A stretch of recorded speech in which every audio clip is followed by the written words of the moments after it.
Helikopter, helikopter.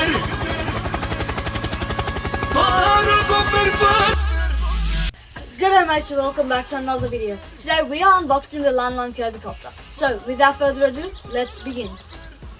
Alright, so before we begin this video, huge shout out to Daily Pulse for sending me this cube. If you want to buy cubes like this or that, then you can buy them at Daily Pulse for a great price and awesome customer service. And when you use the discount code Zubing, you can get an extra 5% off, and that really supports my channel. So now let's get on to the actual video. Alright, so it's obviously not a very well developed box. It's got a nice geometric design on the outside, but like obviously it's a paper box, and since it's not a big speed cube, they're gonna do it like this. But let's just open it, I guess. Alright, so it's pretty easy to open, and out comes a cube like that. Obviously, like with all boxes, we have to chuck it away. Yeah, it's what it deserves. Alright, so the shades on this cube look quite nice. I feel like the orange is a bit darker though, which I'm not too big a fan of, but otherwise it's got really nice colors. Unlike many speed cubes, it's not very fluorescent yellow, and there's a lighter shade of blue, and all of them are pretty nice. Over here you can already see green sticker peeling off, but that's alright. Sticker cubes obviously aren't that great nowadays, but still, maybe if they make a stickerless version of this cube, then it will be a lot nicer. Anyway, let's get into the actual turning now.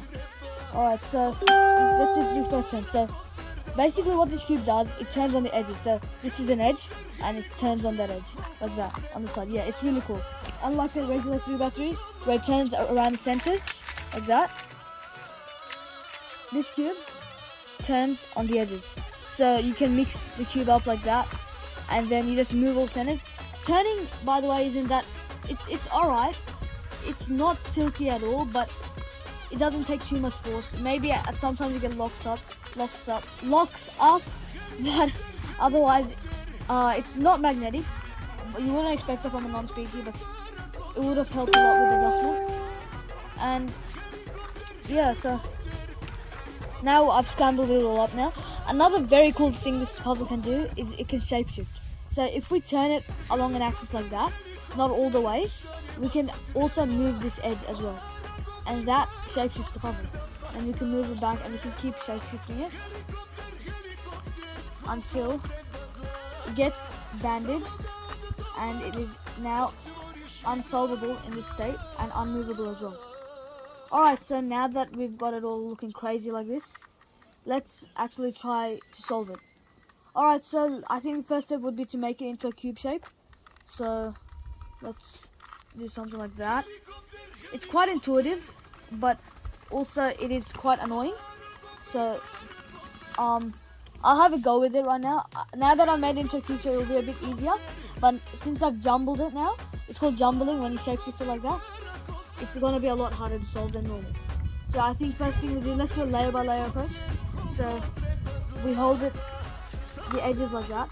I don't actually know how to solve it. I'm just doing this in case. I'm not actually that smart. If I solve it, I might be smart. If I don't, then I'm still nothing. I never was anything. I have no use in life. Alright, so now we've made this first part over here. Now we can insert the corners, I guess. So let's put us like that. So I want to make it so that when I turn it, it can go all the way.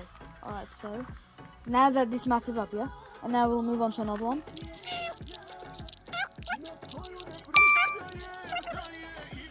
Alright, that's the last one. Okay,